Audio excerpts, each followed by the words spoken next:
I've been on a zombie kick lately.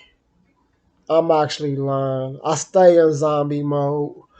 Whether it's playing Resident Evil, watching Resident Evil for the umpteenth time, or braving through some terrible low budget horror flick, I'm constantly feasting on some form of zombie content.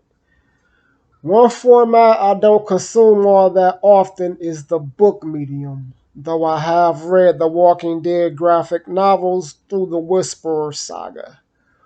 All that brings me to the book I like to talk about today, What Remains by James Fuller. I ran across this book in yet another Twitter writers lift. Yes, Twitterers, people do buy books from writers lifts. Well, I definitely do, at least. Anywho, Mr. Fuller says something to the effect of, buy my book because it's my birthday. I appreciated the straightforward and harmlessly obnoxious approach, so I took the bait. Ironically, this kind of shit never works for me, but I'm sure that's more a function of me being Schlep Rock Jones Capone. I digress. I had some serious reservations about reviewing this book, all born out of fears of not being able to do it justice. I mean, this genre has been reanimated to death to the point where you come into any given story fully aware of the scope. There's some form of experimental fuckery that has ushered in the apocalypse, pushed humanity to the brink of extinction. Survivors are scattered about, resources scarce, and desperation drives people to suck more than they ever have before. All this atop a backdrop infested with the living dead. What Remains has all the elementary zombie components.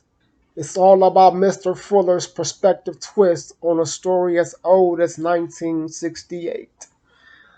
The book introduces us to Archer, a drifter hardened by the horrors and desolation that comes along with the zombie apocalypse.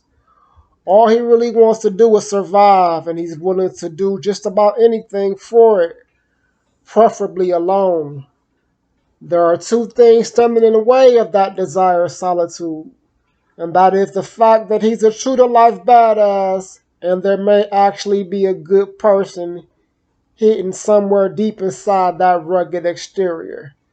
As such, Archer finds himself an unwilling participant in the major plot points that drive the story forward. What I appreciate about What Remains is it serves as a reminder that you don't have to always try to reinvent the wheel to deliver a good story. I personally get caught up in wanting to stand out from the crowd, often finding myself annoyed to learn that I'm not the first person to come up with a great idea. The nerve of this guy, huh? That even if your book is sort of a retread, it's all how you lay it down that makes it unique. The story told here could easily fit in the Walking Dead universe. It might even produce some better episodes than what we've seen from recent seasons. While the dialogue was kind of corny, which is something I guess I just have to deal with because I can't seem to escape it whenever I read a book, it was very well written and intriguing throughout. I give it 5 sparkling stars and highly recommend to fans of the zombie phenomenon and horror in general. Check it out. Peace.